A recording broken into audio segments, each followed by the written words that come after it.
नमस्कार मित्रांनो, प्रवीण वटेकर ह्या यूट्यूब चॅनलमध्ये आपले खूप खूप स्वागत. मित्रांनो, कशात मजेत ना? असायलाच पाहिजे.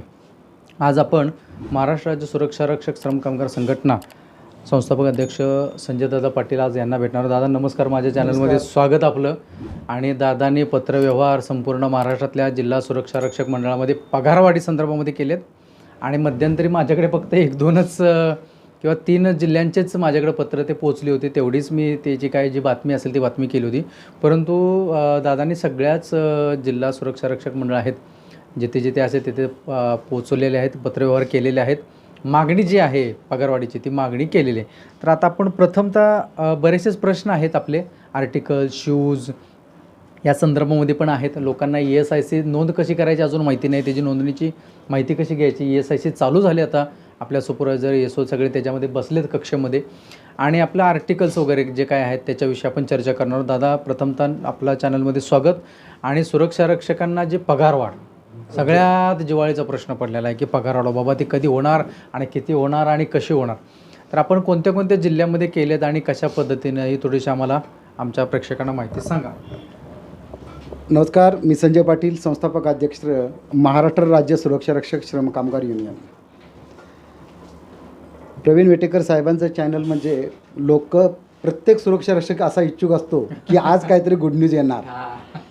त्यामुळे या चॅनलकडे लोक अपेक्षेनं बघत असतात की आज काहीतरी आम्हाला योग्य आणि म्हणजे चांगली माहिती मिळणार. आणि तसंच त्यांचं काम एवढं उत्तम प्रकारे सुरू आहे की त्यांच्या या नोकरीच्या व्यापातून 12 तास नोकरी करूनसुद्धा ते आपलं चॅनल आणि आपल्या सुरक्षा रक्षकांच्यापर्यंत मंडळातल्या सुरक्षा रक्षकांसाठी काय योजना आहेत, नाहीतर सुरक्षा रक्षकांसाठी आपण काय काम करत आहेत संघटना प्रतिनिधी, नाहीतर आपण काय केलं पाहिजे, आपली ड्युटी नोकरी कशी केली पाहिजे, याच्या संदर्भात त्यांचे हे प्रयत्न सुरू असतात. त्याच्यापासून त्यांना पहिल्यांदा मी शुभेच्छा देतो. आणि राहिला विषय आता आपल्या पगारवाढ कधी होणार आणि किती होणार. पहिला प्रश्न प्रत्येक जिल्ह्यातील सुरक्षा रक्षकाची अपेक्षा असते की आपला पगार कधी वाढणार आणि किती वाढणार. तर मी आपल्याला प्राथमिक स्वरूपामध्ये सांगू शकतो की संघटनेकडून आत्तापर्यंत मुंबई, पुणे, रायगड, रत्नागिरी, सिंधुदुर्ग, धुळे, नंदुरबार, जळगाव, अमरावती, कोल्हापूर, नाशिक, सांगली, सोलापूर या सर्व जिल्हा सुरक्षा रक्षक मंडळाच्या अध्यक्षांना मेलद्वारे आणि स्वतः संघटना प्रतिनिधी जे काही जिल्ह्यातले जे संघटना प्रतिनिधी यांनी स्वतः भेटून त्यांना सुरक्षा रक्षकांची वेतनवाढ झाली पाहिजे याच्या संदर्भामध्ये संघटनेकडून निवेदन दिलेले आहेत. आणि तशी चर्चाही केलेली की आत्तापर्यंत आपल्या गेल्या 3 वर्षांपर्यंत जी वाढ झाली होती, तर आम्हाला इथून पुढे जी आपण शासनाकडून जी काही पगारवाढ आपण करून घेणार ती सुरक्षा रक्षकांना एक सन्मानानं चांगल्या प्रकारे पगारवाढ झाली पाहिजे. याच्या संदर्भात संघटनासुद्धा तेवढीच प्रयत्नशील आहेत. आणि माझी प्रत्येक संघटना प्रतिनिधींना एक विनंती आहे की आपणही ज्या ठिकाणी ज्या जिल्ह्यामध्ये आपण संघटना प्रतिनिधी आपण काम करत आहात त्या प्रत्येक संघटना प्रतिनिधींनी त्या जिल्ह्याच्या प्रतिनिधींशी जे काय सुरक्षा रक्षक मंडळाचे अध्यक्ष सचिव यांचे असतील भेट घेऊन आपणही सुरक्षा रक्षकांची पगारवाढ करत असतो. एक सन्मानाने एक चांगली वेतनवाढ त्यांना मिळावी आणि त्यांना जगण्यासाठी एक चांगलं हे उपलब्ध व्हावं म्हणून आपण प्रत्येकानेच प्रयत्न करा, ही माझी प्रत्येक संघटना प्रतिनिधींना पण विनंती आहे. मध्यंतरी पुण्यावरून अश्विनीताई आली होती आणि प्रथमेश दादा आला होता आणि त्यांनी प्रधान सचिव मॅडमशी भेट घेतली आणि त्यांनी त्यावेळेस त्यांच्याकडून तसा तो शब्द घेतला, पण लिखित स्वरूपामध्ये मला काय माहिती नाही अजून आलं आहे की नाही. तर ते जिल्हास्तरीय किंवा ज्या मंडळाचे अध्यक्ष आहेत त्यांनाच तो म्हणजे नियमामध्ये आहेच तसं, तर तसाच तो निर्णय घ्यावा पगारवाढी संदर्भामध्ये अशी काहीतरी त्यांनी सूचना. आता आपल्यापर्यंत काय माहिती आहे त्या संदर्भात? जर का संपूर्ण अधिकारी हे स्थानिक जिल्हा सुरक्षा रक्षक मंडळाच्या अध्यक्षांना जर का तसे दिले असतील, मला मिळालेल्या माहितीनुसार तर असा काही लेखी आदेश तरी अजून मंडळाकडे उपलब्ध झालेला नाही आणि अजूनही कुठल्या मंडळाला असे आदेश आलेला नाही. त्यामुळे जर का तसे संपूर्ण अधिकारी जर का स्थानिक जिल्हा सुरक्षा रक्षक मंडळाचे जर का अध्यक्षांना जर का असतील तर मी म्हणतो की एवढा वेळ लागणार नाही की जी आपली पगारवाढ आता 1 जूनपासून काय लागू होईल. आता उद्या 31 मेपर्यंत आपल्या सर्व मंडळाच्या पगारवाढची जे काय तारीख आहे ते संपुष्टात येते. मग जर का नवीन वेतन जर का आपल्याला वेतनश्रेणी लागू करायचं असेल तर हरकत नाही. जर का 1 जूनपासून नवीन वेतनश्रेणी आपल्या सुरक्षा रक्षकांना लागू केली तर उत्तम राहील. म्हणजे आपल्याला दरवर्षी काय होतं की प्रत्येक वेळेला जर का आपल्याला विलंब पगारवाढ म्हटलं की प्रशासनातल्या अधिकाऱ्यांचे डोळे एकदम मोठे होतात की आता यांचा पगार वाढणार असं होतं. तर असं नाही आहे की हा सुरक्षा रक्षक कामगार हा एकदम समाजातला म्हणतात ना एक दुर्बल घटक म्हटला तर हरकत नाही की याला कोणीही म्हणजे चांगल्या उद्देशानं तशी बघा गेली तर कोणी चांगल्या उद्देशानं त्यांना वागणूक देत नाहीत. तरी पण मी प्रशासनाला ही विनंती करेन की या घटकाला कुठेतरी त्यांना त्यांचं जीवनमान सुधारण्यासाठी आपण चांगली पगारवाढ केली पाहिजे. आज तो 20 आणि 22 हजारामध्ये काम करतो आहे. ग्रामीण भागातली परिस्थिती ह्याच्यापेक्षाही भयानक आहे. 15 आणि 16 हजार रुपयेमध्ये तो काम करतो आहे आणि 8-8 तास काम करायचं आहे आणि त्यांच्या पॉईंट एक आहेत. मंडळ इथे असते तिथून पुढं तो 80-90 किलोमीटर त्याच्या राहत्या घरापासून तो नोकरीसाठी जात असतो. एवढ्याशा पगारमध्ये तो काम करतो की त्याला पर्याय नसतो. आणि जसं मुंबई जिल्हा सुरक्षा रक्षक मंडळामध्ये एक उत्तमरित्या चांगलं काम सुरू आहे तसंही संपूर्ण जिल्ह्यामध्ये डिजिटल प्रकारे काम चांगलं केलं पाहिजे. अजूनही मुंबई जिल्हा सुरक्षा रक्षक मंडळ आणि एक पुणे जिल्हा सुरक्षा रक्षक मंडळ सोडलं तर अशी कोणत्याही सुरक्षा रक्षक मंडळामध्ये महाराष्ट्र म्हणजे सुरक्षा रक्षक मंडळाचा SGB ॲप जो डिजिटल ॲप आहे तो ओपन केलेला नाही आणि त्यांना कोणती सुविधा त्यांना दिली जात नाही. बाहेरच्या जिल्ह्यातील सुरक्षा रक्षक मंडळांना फॉर्म नंबर 16सुद्धा दिला जात नाही. ही एवढी त्यांची वाईट परिस्थिती आहे. अशी काही मंडळं आहेत त्यांच्याकडं अजूनही ESICच्या सुविधा मिळालेल्या नाहीत. त्यातलं एक उत्तम उदाहरण द्यायचं म्हणजे गेल्या वर्षभरापासून आम्ही रत्नागिरी जिल्हा सुरक्षा रक्षक मंडळाचे अध्यक्ष यांच्याकडे आम्ही पाठपुरावा करत आहे. तिथल्या जिल्हा ESIC हॉस्पिटलला आमचे संपर्क करून त्यांनी पत्रसुद्धा दिलेलं आहे. तेच उलट बोलतात की तुमचे मंडळाचेच आमच्याकडे अजून पाठपुरावा करत नाहीत. म्हणजे अशी भयानक परिस्थिती आहे की म्हणजे अध्यक्षांनी पण तेवढ्या केअरफुल राहून तिथे त्या सुरक्षा रक्षक कामगारांना आपल्या काय चांगल्या सुविधा देऊ शकतो याचं त्यांनी उत्तम म्हणजे चांगलं काहीतरी काम करावं अशी आमची अपेक्षा आहे. आपण धुळे जिल्ह्याचं जवळजवळ 6 वर्ष झालं पगारवाढ झाली नाही त्यांचा काहीतरी मंडळाने प्रस्ताव पाठवला आहे त्याच्या संदर्भामध्ये आपल्याकडे काय माहिती आहे? धुळे जिल्हा सुरक्षा रक्षक मंडळाचा जो पगारवाढीचा नवीन प्रस्ताव जो काही शासनाकडे आलेला आहे त्या संदर्भामध्ये प्रशासनाकडून त्यांना असं आश्वासन दिलेलं आहे की तो प्रस्ताव आहे तसा त्यांच्या लेवलला त्यांनी करून घ्यावा.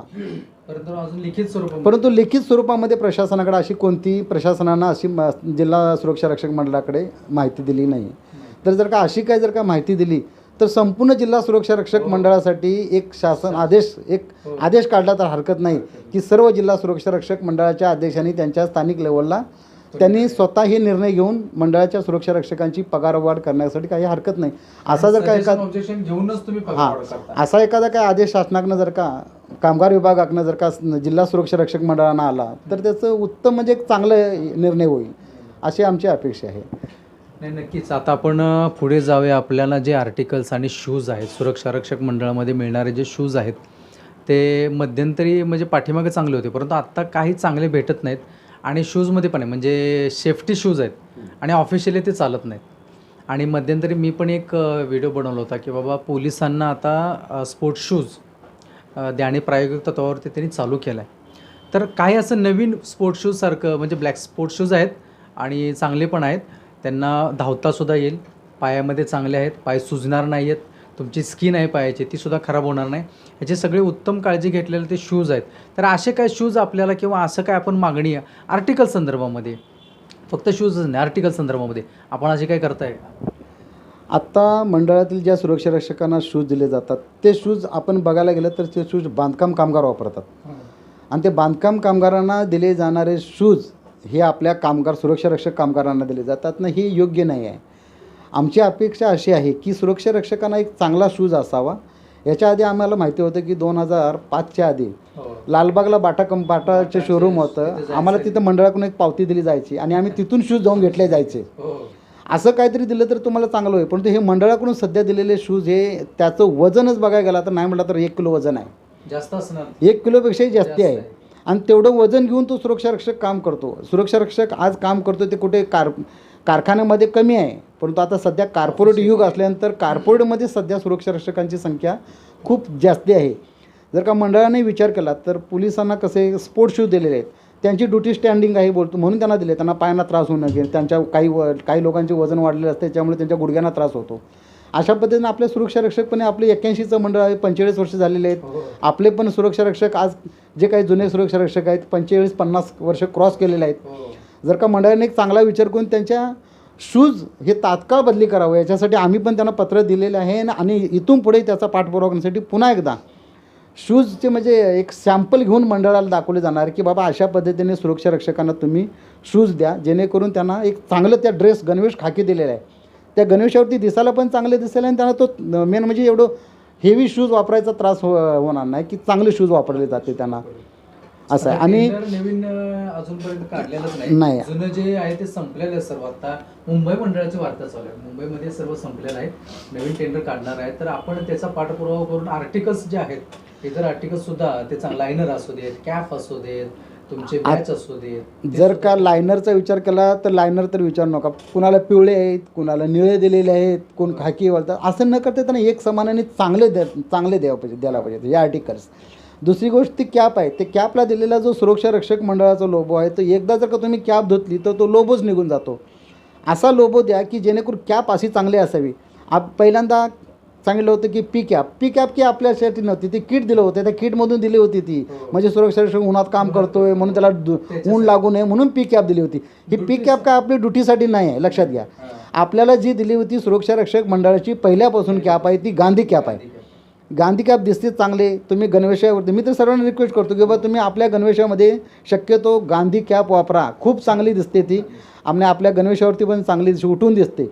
आपला जर कोण सुरक्षा रक्षक मंडळाचा लोगो, त्याला असणाऱ्या 2 गुंडी, ह्या अशा चांगल्या पद्धतीने तुम्ही जेवढे आर्टिकल्स चांगले वापरणार तेवढे तुम्ही उठून दिसणार आहे आणि तेवढा समोरच्या माणसावरती बी तुमचं इम्प्रेशन होणार आहे. कारण की कसं असतं आहे, आपल्या आस्थापनामध्ये असणे ते कुठे असू दे, पहिल्यांदा नजरी आपल्या सुरक्षा रक्षकांच्यावरती येते. त्याच्यामुळे सुरक्षा रक्षकांनी प्रत्येकाने आपला गणवेश पासून, आपल्या पायातल्या शूजपासून त्या डोक्याच्या कॅपपर्यंत आपला गणवेश हा पूर्ण असावा आणि दिसायला टापटीप आणि स्वच्छ असावा, अशी मी प्रत्येक सुरक्षा रक्षकाला विनंती करतो. की तुम्ही जर का आपल्या बघा, आपण मुंबई सिटीमध्ये, मुंबईसारख्या मेट्रो सिटीमध्ये काम करतो, आपापले मोठमोठ्या चांगल्या शासकीय आस्थापना आहेत.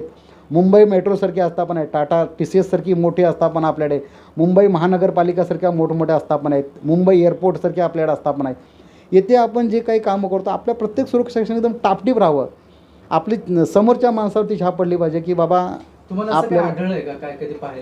काही ठिकाणी मी बऱ्याच आस्थापनामध्ये ज्यावेळेला जातो त्यावेळेला काय होतं की काही आस्थापनामध्ये काही सुरक्षा रक्षक आपला जो काही गणवेश आहे, गणवेश व्यवस्थित टापटीप राहणार, पण तो पायामध्ये बघायला गेलं की कुठेतरी मला असं आठवतं की बाबा नाही, आपला शूज हे चांगल्या क्वालिटीचे असले पाहिजेत. आणि शूज जे पण घालताना तुम्ही ते चांगले घाला, परिपूर्ण असावे, सॉक्स असले पाहिजे. आपल्याला मंडळाकडून खाकी गणवेश दिला ना, सोबत आपल्याला खाकी शूज म्हणजे सॉक्स पण दिलेत, ते पण तुम्ही वापरा. एकदम टापटीप जेवढे राहाल तेवढं तुम्हाला आपल्या मंडळाचं भवितव्य चांगलं आहे आणि इथून पुढे ते चांगलं आहे. पगारवाढा पण चांगली करण्यासाठी आपण प्रशासनाकडे इथून पुढे तरी जोर धरणार. या 15 दिवसामध्ये आपल्याला पगारवाढीचे सगळे विषय दिसतील. मग त्याच्यासाठी एकदा आपल्याला तिकडे कामगार आयुक्त नाही तर आझाद मैदानामध्ये जाऊन जर का धडक लावली तर हरकत नाही. परंतु यावेळेस जे चांगलं काहीतरी होईल त्याच्यामुळे तुम्ही ड्युटी पण चांगल्या कराव्या अशी आमची प्रत्येकाला अपेक्षा आहे. आपल्याला दादा आता ESIC संदर्भामध्ये आता चालू झालेलं आहे, परंतु बरेचसेच अजून सुरक्षा रक्षक त्यांना माहिती नाही आहे आणि सुपरवायझर म्हणजे त्यांना ESICचं कसं चालू करायचं, काय करायचं, ESICचं बसणारा जो स्टाफ आहे तो पुरेपूर माहितीसुद्धा आपल्या येणाऱ्या सुरक्षा रक्षकाला मिळत नाही. या संदर्भामध्ये आपण काय पाठवतो? मंडळामध्ये जे काही ESIC साठी जे काही स्टाफ आहे ना, तो अधिकृत त्यांना संपूर्ण ESICच्या संदर्भामध्ये माहिती असावी. अशा म्हणजे परिपूर्ण माहिती असलेला स्टाफ जर का तिथं मंडळाकडून जर का नियुक्त केला तर संपूर्णपणे सुरक्षा रक्षकांना जे काय तो सुरक्षा सुपरवायझर अधिकारी यांचे जे काही कपात बंद होती 1-1.5 वर्ष ती पुन्हा चालू झाली, तर त्यांना ह्या कधीपासून सुविधा मिळतील, तुम्हाला हे चालू करण्यासाठी काय करावं लागेल याची जर का तुम्ही संपूर्ण माहिती दिली तर प्रत्येक आपल्या सुरक्षा सुपरवायझर अधिकारी यांच्यापर्यंत याची माहिती जाईल, अशी आपण मंडळाला पण तशी एक माहिती देऊ. आता महत्त्वाचा एक विषय तुम्हाला सांगतो की वारंवार आम्ही बऱ्याच आस्थापनामध्ये फिरतो आहे. मी संपूर्ण जिल्ह्यामधनं जिथं जिथं मंडळाचे ऑफिस आहे तिथे पण जातो आहे. शासनाचा आदेश आहे, प्रत्येक शासनाकडून एक आदेश काढले जातात की बघा शासनाचा आस्थापना विभाग आहे, नाहीतर शासनानं अधिनियम 1981 अंतर्गत जे काही योजना कलम जे काही लाभवलेले आहेत त्या अंतर्गत जे काही शासनाकडून आदेश आलेले आहेत, ज्या शासकीय आणि निमशासकीय आस्थापना आहेत तिथं सुरक्षा रक्षक मंडळाचे गार्ड घेतलेच पाहिजेत. हा नियमच आहे हो, 2014चा आहे, 2007चा आहे आणि यात तर मंडळाच्या नोंदीत आस्थापना आहे तिथं तर घेतलेच पाहिजेत. पण असं न झालं, आता काय झालेलं आहे बऱ्याच ठिकाणी मंडळाच्या नोंदीत आस्थापनावरती या खाजगी सुरक्षा रक्षक एजन्सीचं अतिक्रमण बऱ्यापैकी झालेलं आहे. तर याला दोष कुणाला द्यायचं? मंडळाकडनं आम्ही मंडळाला बऱ्याच वेळा पत्रव्यवहार करतो की बाबा इथे जाऊन इन्स्पेक्शन करा, इथे इन्स्पेक्शन करा, ही मंडळामध्ये नोंदीत आस्थापना आहे, तर ही मंडळाकडे आस्थापना नोंदी असल्या मिळतं मंडळाची गाड गेले पाहिजेत. तर मंडळाकडे जेव्हा आपण बोललो जातो तेव्हा मंडळाकडे कसं होतं की आमच्याकडं अपुरा स्टाफ संख्या असल्यामुळे आम्ही तिथं ताबडतोब तिथे ॲक्शन घेऊ शकत नाही. त्याच्यामुळे या घटना घडत असतात. आम्ही त्या मंडळाच्या अधिकाऱ्यांना पण दोष देऊ शकत नाही की बाबा 2 वर्ष झालं मंडळाला स्टाफ 2-3 वर्ष झालं बऱ्यापैकी मंडळातले चांगले म्हणजे जे काही वरिष्ठ अधिकारी आहेत ते निवृत्त झाल्यामुळं त्यांच्या जागा रिक्त आहेत आणि त्या भरू शकल्या नाहीत.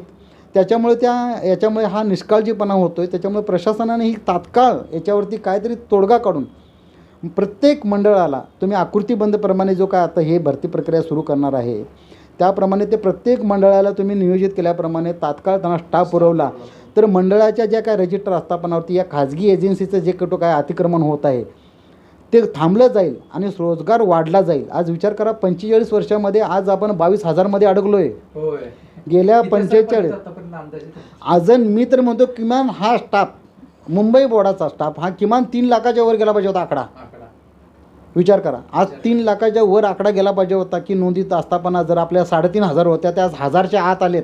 900 ने 950वरती आज आस्थापना आलेल्या आहेत. म्हणजे 2200 वरच्या आस्थापना तुमच्या गेल्या कुठं? बऱ्यापैकी आस्थापना आम्ही समजू शकतो बंद झाल्या असतील, परंतु ज्या काही उरलेल्या आस्थापना आहेत त्याच्यामध्ये सर्रास या खाजगी एजन्सीचं अतिक्रमण झालेलं आहे आणि हे मंडळासाठी भविष्यामध्ये हे धोकादायक आहे. जर का हे असंच होत राहिलं तर एक दिवस या मंडळाचं अस्तित्व संपलेलं असेल. त्यावेळेला माझी प्रशासनाकडं कामगार विभागाकडं हात जोडून विनंती आहे की याच्यावरती आपण काहीतरी तात्काळ निर्णय घेतला पाहिजे. मला शासनाकडं मी 2 वेळा पाठपुरावा केला, मला त्याची उत्तर पण आलेत. याची चौकशी करतो, त्याची फक्त चौकशीच्या फेऱ्यामध्ये कुठलीही कागदपत्र न ठेवता त्याच्यावरती तात्काळ काहीतरी तोडगा काढून निर्णय घ्या आणि त्या आस्थापनेनं आपण कशा पद्धतीनं सुरक्षा रक्षक पुरवठा करू शकतो याच्या संदर्भात कामगार विभागानं याच्यात तात्काळपणे निर्णय घेऊन याचा काहीतरी म्हणजे निर्णय घेतला पाहिजेत ही आमची अपेक्षा आहे. नक्कीच दादा, तुम्ही दिलेली माहिती संदर्भामध्ये संपूर्णतः आमच्या सुरक्षा रक्षकाला समजलं असेल. सुरक्षा रक्षक आणि पगारवाढ संदर्भामध्ये आपल्याला जर बांद्रा कुर्ला कॉम्प्लेक्स जे आपलं कामगार आयुक्त कार्यालय आहे त्या ठिकाणी धडक एक वेळ जावं लागलं. प्रयत्न तर आहेत की ते होऊ नयेत असं प्रयत्न चालू आहेत. दादांचे चालू आहेत, बाकी इतर संघटनांचे सुद्धा ते प्रयत्न चालू आहेत की पत्रव्यवहार करून कुठं बैठका करून ते होतं आहे का हे पाहण्याचं. परंतु महाराष्ट्रातल्या संपूर्ण जिल्हा सुरक्षा रक्षक मंडळाचा हा प्रश्न आहे. हा 1-2 मंडळाचा प्रश्न नाही आहे. त्यामुळे तुम्हाला तिथंपर्यंत जावं लागणार आहे. त्यामुळे तुम्ही काळजीपूर्वक ह्या सगळ्या काही गोष्टी ऐकताय तर काळजीपूर्वक त्या ठिकाणी सुद्धा तुम्हाला यावं लागणार आहे.